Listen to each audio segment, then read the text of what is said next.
Trabajo en una funeraria desde hace más de 8 años. He visto cosas que preferiría olvidar y otras que simplemente no tienen explicación. Pero esa noche, en el crematorio del pueblo, viví algo que me sigue persiguiendo en cada turno nocturno. Era jueves. Ya pasaban de las 2 de la mañana. Yo estaba solo, como siempre.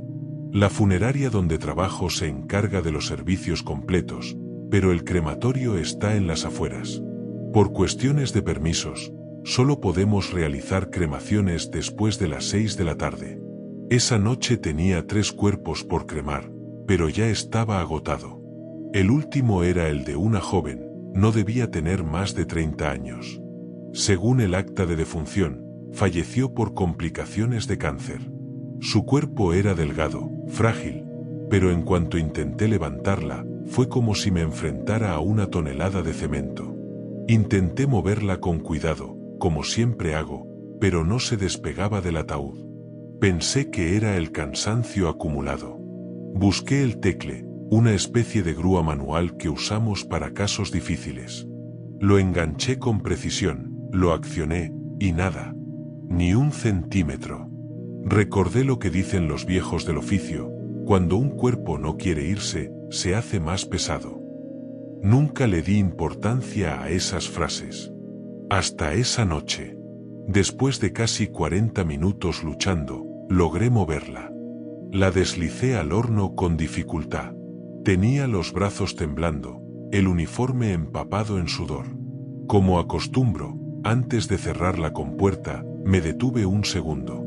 Siempre hago una pequeña oración. No importa si la familia cree o no en eso. Para mí, es una muestra de respeto. Que tengas paz, murmuré con la mano en el corazón. Encendí el horno. El fuego rugió como de costumbre. El proceso de cremación dura entre 2 a 3 horas, y a la mitad siempre revisamos para mover los restos y asegurar que todo va bien. A la hora regresé. Abrí la compuerta con cuidado y lo que vi me heló la sangre. El cuerpo estaba intacto, completamente entero. No tenía marcas, ni quemaduras visibles, ni rastros de descomposición por el calor. Pero lo más extraño era que había líquido alrededor. No sangre. Era como agua. Imposible. Los cuerpos se embalsaman, se secan, no debería haber ningún tipo de fluido, mucho menos dentro del horno. Retrocedí un paso. Cerré la compuerta sin decir nada. No podía entenderlo. Me quedé ahí, en silencio, solo con el zumbido del horno y el latido rápido de mi corazón. Me temblaban las manos. Finalmente, después de 6 horas, el doble del tiempo normal, el cuerpo terminó de reducirse a cenizas. Días después, mientras entregaba unos documentos, me encontré con la familia de la joven. Hablé con la hermana. Me dijo, con voz quebrada: no sé por qué aceptaron cremarla. Mi hermanita siempre decía que quería estar enterrada junto a mamá. Ella le tenía miedo al fuego. Nunca quiso eso. Y entonces, todo tuvo sentido. Esa resistencia, ese cuerpo que no se dejaba mover, que no quería arder. Como si no hubiera querido irse. Después de aquella noche en el crematorio, juré que no lo comentaría con nadie más allá de la familia. No quería que me tomaran por loco ni que pensaran que no había hecho bien mi trabajo. Sin embargo, las cosas no terminaron ahí. Pasaron unos días. Volví a mi rutina: preparar cuerpos, organizar servicios, consolar familias rotas. Todo como siempre.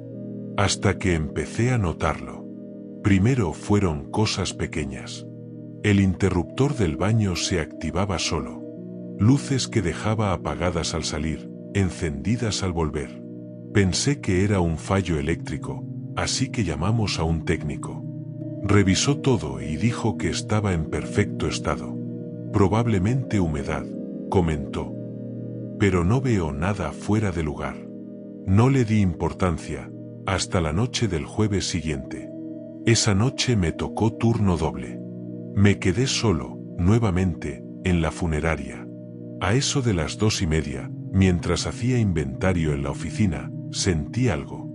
Un cambio sutil en el aire. Como si alguien hubiera abierto una puerta, pero no se escuchó nada. Solo lo sentí. Me levanté, caminé hacia el pasillo y vi la puerta de la capilla abierta. Esa puerta siempre se mantiene cerrada por protocolo. Y yo mismo la había cerrado una hora antes. ¿Hola? Pregunté en voz alta, aunque sabía que no debía haber nadie más. Entré en la capilla. Todo estaba en silencio, salvo por un tenue aroma, algo así como incienso, mezclado con algo más, algo húmedo. Me heló el pecho. Y ahí, frente al altar, vi la urna. La urna con las cenizas de la joven que cremamos hacía unos días. No debía estar ahí. Ya la habían recogido. Lo recuerdo perfectamente. Me acerqué, dudando, y toqué la urna. Estaba helada. Fría como si hubiera estado guardada en hielo. Y al tocarla, la tapa se movió, como si algo dentro se acomodara. Retrocedí, tropezando con uno de los bancos. Salí de ahí y llamé al encargado. Le pedí que revisara si la urna había sido devuelta por alguna razón. Me respondió al día siguiente: no hay registro de devolución. La familia la recogió y no la ha traído de vuelta.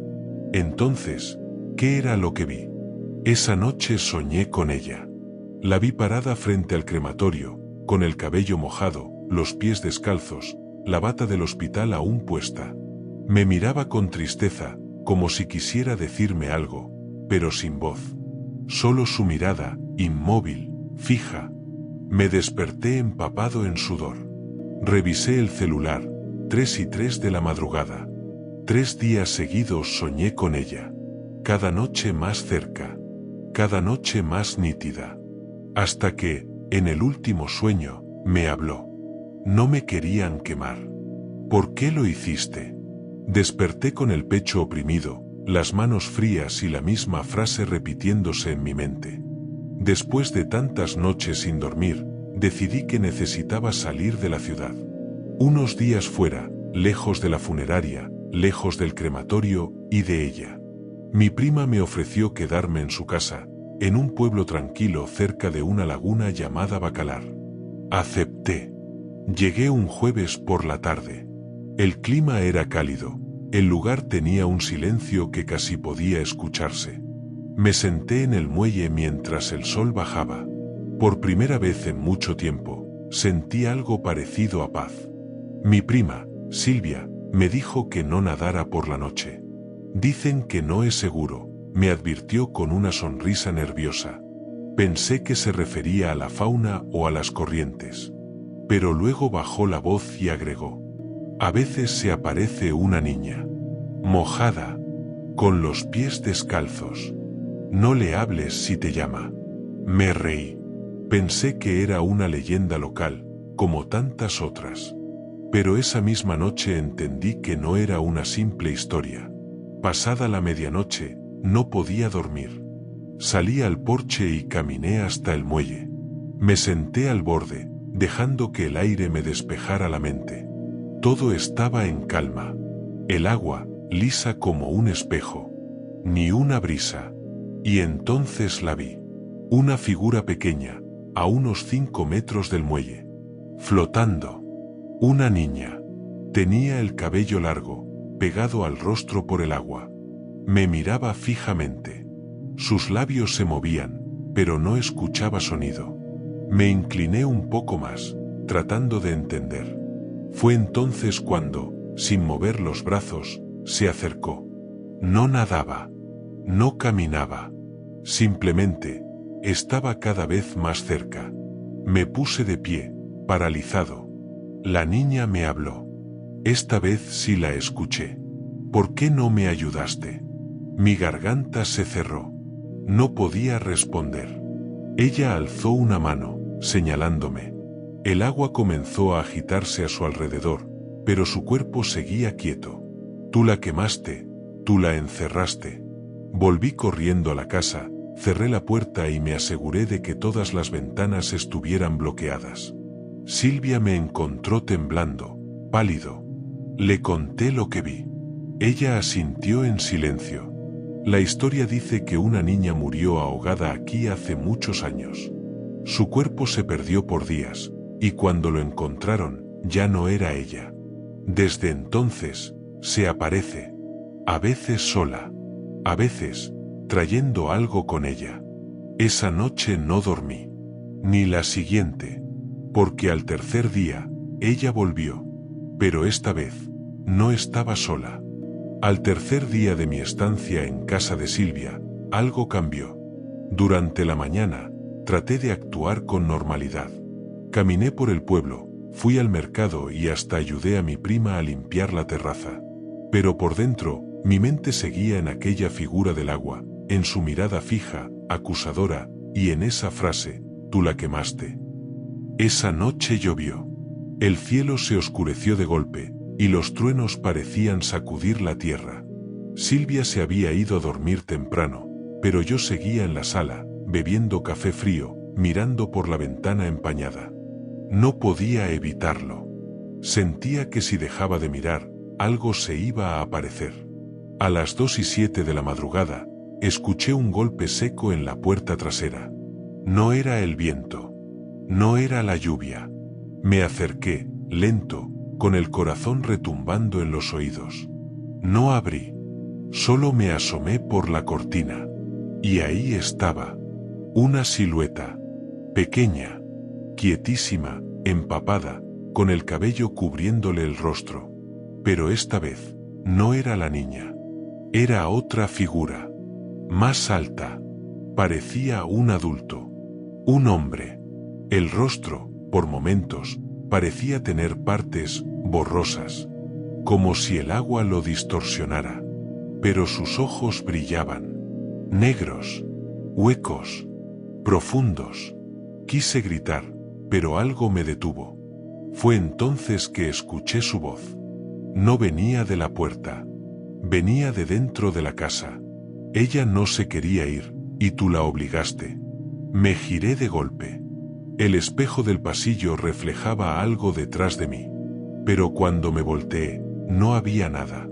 Me costó moverme. No podía respirar bien. Las paredes parecían cerrarse. Entonces, escuché pasos arriba. Silvia estaba dormida. Lo sabía. Pero esos pasos eran lentos. Iban y venían. Como si alguien caminara en círculos por su habitación. Tomé una linterna, subí. La puerta estaba entreabierta. Toqué con suavidad. ¿Silvia? No hubo respuesta. Empujé la puerta. Estaba vacía. La ventana estaba abierta, y una cortina se movía con el viento. Me acerqué para cerrarla. Fue entonces cuando la vi reflejada en el cristal, la misma niña del agua. De pie, detrás de mí. Salté hacia atrás. Me giré con el alma en la garganta. Pero, no había nadie. Otra vez. Esa noche no regresé a la habitación. Dormí en la sala con las luces encendidas. O eso intenté. Porque cuando el reloj marcó las 4:44, volvió a sonar ese mismo golpe en la puerta trasera. Solo que esta vez, cuando me acerqué, ya no era una figura. Eran dos. Al día siguiente, decidí hablar con Silvia. Le conté lo que había estado viendo y oyendo. Ella se quedó en silencio por varios segundos. No me miraba a los ojos. Solo jugaba con una servilleta arrugada entre los dedos. Pensé que ya no pasaría más, murmuró. Desde que la encontraron, todo esto se calmó. ¿Encontraron a la niña? Silvia asintió lentamente. Fue hace 20 años. Una turista desapareció en la laguna. Dijeron que fue un accidente. Que nadaba sola de noche y se ahogó. Pero su cuerpo apareció muchos días después, y no tenía señales de ahogo. Estaba, como si no hubiera muerto en el agua. Un escalofrío me recorrió la espalda. Silvia respiró hondo y luego me dijo algo que me dejó helado. Tú trabajas en una funeraria, ¿no? ¿Alguna vez has sentido que un cuerpo no quiere irse? Yo no respondí. No hacía falta. Esa noche decidí no quedarme en la casa. Fui al muelle, quería enfrentar lo que fuera que estuviera esperándome. Llevé una linterna, una vela y un rosario que me dio una señora del pueblo. El agua estaba quieta, demasiado quieta. Encendí la vela y la dejé flotar sobre una tabla del muelle. Cerré los ojos y dije una oración por las almas en pena, por todas las que no habían podido cruzar. Entonces, el aire cambió. Una brisa helada me erizó la piel. Y detrás de mí, escuché ese mismo susurro. Tú la quemaste. Me giré. La vela había desaparecido. Y el agua comenzaba a agitarse lentamente. Frente al muelle, algo emergió. Primero fue su cabello. Luego, su rostro. Esa niña. La misma. Mojada. Pálida. Con la misma sonrisa que la primera vez, pero con los ojos completamente negros. ¿Por qué me dejaste sola?, dijo. No podía moverme. ¿Por qué no me escuchaste? Su voz era más fuerte, más distorsionada, como si viniera de todos lados. El agua subía, me mojaba los pies, y detrás de ella, otra figura emergía, la de una mujer. Era la turista. Sus ojos estaban abiertos, fijos, vacíos. Tenía el rostro cubierto de lodo, su piel desgarrada por el paso del tiempo. No, grité, esto no es real. Ambas figuras se desvanecieron con el agua, pero algo quedó en el muelle, algo que no esperaba. Un ataúd, mojado, cubierto de flores marchitas. Tenía mi nombre grabado. Me alejé corriendo del muelle, sin mirar atrás. El sonido del agua golpeando la madera retumbaba en mis oídos como si algo quisiera salir, perseguirme, arrastrarme con ellas. Apenas llegué al camino del hotel, me detuve. Necesitaba respirar, entender, saber si todo aquello había sido real, o una pesadilla demasiado vívida. Pero no era un sueño. Mis pies seguían mojados. La marca del ataúd todavía estaba grabada en mi mente. Pasé la noche en vela, sentado en la recepción del hotel con la luz encendida y un rosario en la mano. Marlene, mi compañera, me vio y me dijo que tenía la cara blanca como papel. ¿La viste?, me preguntó sin rodeos. Yo asentí. Ella se sentó a mi lado. Me contó que muchos años antes, la señora que encontró el cuerpo de la niña en la laguna murió semanas después. Tuvo un accidente extraño. Algunos decían que la niña la había llevado por romper una promesa, rezar por ella todos los días y llevarle flores al agua. No lo hizo. Se olvidó. Y la niña no lo olvidó. ¿Qué promesa rompiste tú?, me dijo Marlene con la voz quebrada. No lo sabía. Hasta que recordé algo. Cuando comencé a trabajar en la funeraria, el primer cuerpo que me tocó cremar fue el de una joven sin nombre. Nadie reclamó sus restos. Nadie vino a llorarla. El acta decía muerte por ahogamiento. Venía de otro estado. Y yo, por impulso, por compasión, le prometí que no estaría sola, que recordaría su nombre. Pero nunca lo supe. Ni siquiera pregunté. Solo seguí con el trabajo. Me di cuenta, ella era la misma. La niña que vi, la mujer que surgió del agua, su rostro, sus ojos, esa tristeza profunda. No era un solo espíritu. Era una pena compartida, un eco de todas las almas olvidadas que nadie quiso recordar. Me levanté. Salí con la linterna hacia el muelle una vez más. Dejé una flor blanca flotando sobre la laguna. Encendí una vela y recé. Esta vez no pedí nada. Solo agradecí. Y susurré. No estás sola. Ya no. El agua se mantuvo calma. La vela flotó, sin apagarse. Desde entonces, no la volví a ver. Pero cada semana dejo una flor en la orilla. Porque las promesas hechas a los muertos, también se cumplen. Y porque, en lo más profundo, sé que hay alguien que todavía me observa, desde la laguna.